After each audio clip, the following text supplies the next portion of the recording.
let's do our weekly Gophers update. So we got some Gophers. news. Yeah, these cute little creatures.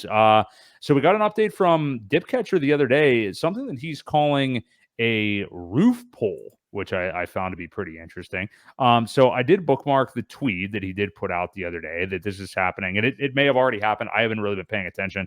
I know that Gophers, after their little wee dip, have been starting to pump again, and we actually saw parity of both of them on each chain, on ETH and PulseChain.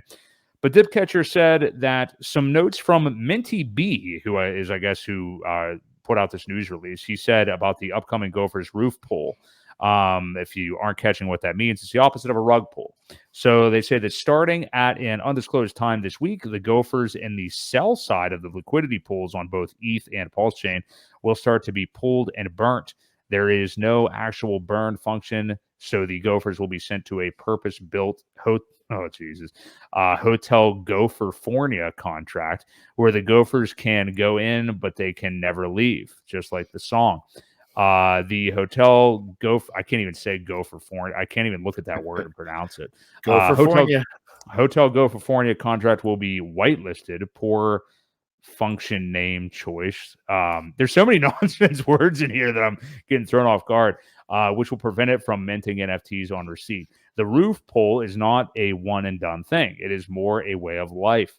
At Minty B's discretion, she may continue to burn Gophers that are sold into her liquidity position indefinitely. She may also pause burning. All actions will be done on a best effort basis to achieve the goals of increased scarcity while maintaining an active liquid market. Minty B thanks you all for giving her this opportunity to serve the Gophers community. So what do you make of this update where essentially it seems like the Gophers supply will get more scarce and the coining of this roof pull term rather than a rug pull, which we're also familiar with, Ewok? Yeah, I mean, I think it was neat how they put a cap on it, to allow people to try and get in to these things at all the same time. Dipcatcher's always been pretty creative, and he's a pretty smart feller, Yes. which is better than a fart smeller. But Yeah. he designed it so that there was plenty of liquidity for people, and the price of it didn't get crazy out of control.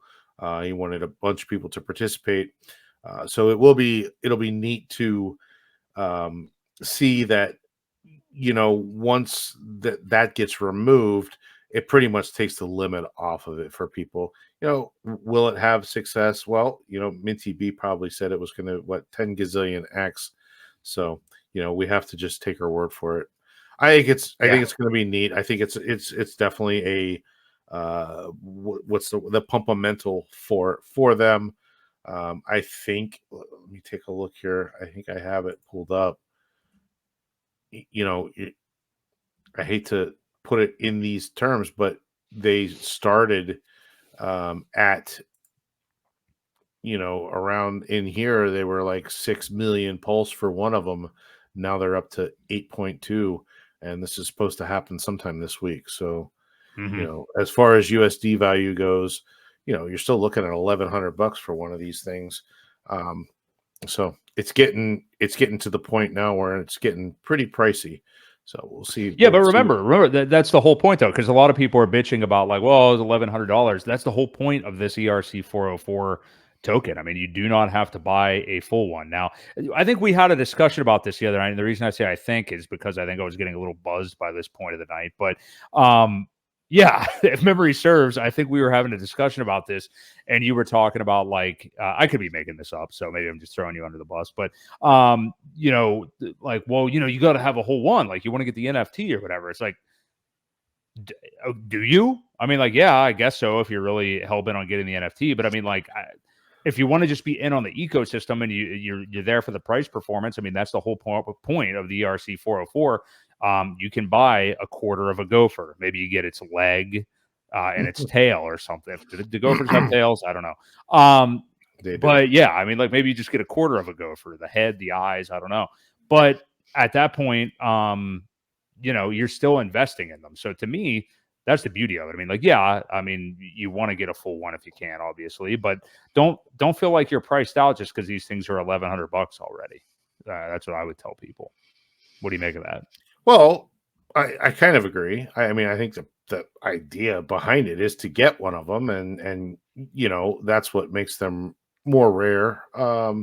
Dip Catcher even said at a certain point, the number, excuse me, the number of them will be, because when you buy and sell, they get burned and they get reminted and burned again. Um, the number of the one that you have will probably be worth something at some point. Who knows? I'm very, I've never been an NFT fan, but I do think it's a cool idea. And I think if you're going to get one, yeah, you can get a quarter of one, get a half of one, but I think the idea is to still end up with a full one. Yeah, I think it is. I think it's the idea, but I don't want people to feel like they're priced out because the prices are higher. But either No, way, I mean, what I love is that we are seeing bullish action on both chains. I mean, we've seen the ETH one really move up as well. So yeah, shout out Dip Catcher. We had him on the show last week. So if you want to catch any kind of knowledge, not only about Gophers, but about he just released Pool Party, the actual party token, which I think has been pumping pretty solidly so yeah, far, which is a new way to create pools to stake hex. I would yep. check out that interview. We had a lot of really thorough conversation with him on those. So, and that is one thing I can say about Dip Catcher. He's always been one to find different ways to increase the hex usage and get around the gas fees. I mean, I think that's one of his biggest things that, even way back when he said, he did the calculation early on in hex and said, man, in 15 years, the amount of calculations that are needed to end a stake, a full 5555, you may get 2 of those in one full block. It's going to be very gas intensive.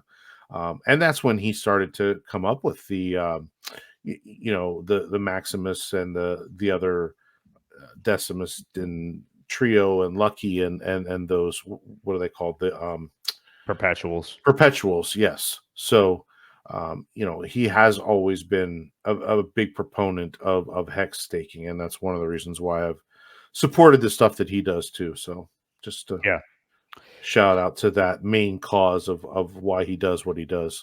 Yeah, the stuff from him and Alex McWhorter are amazing, I think. Yeah, just thinking outside the box and making, products that really do enhance hex. So definitely shout out those guys.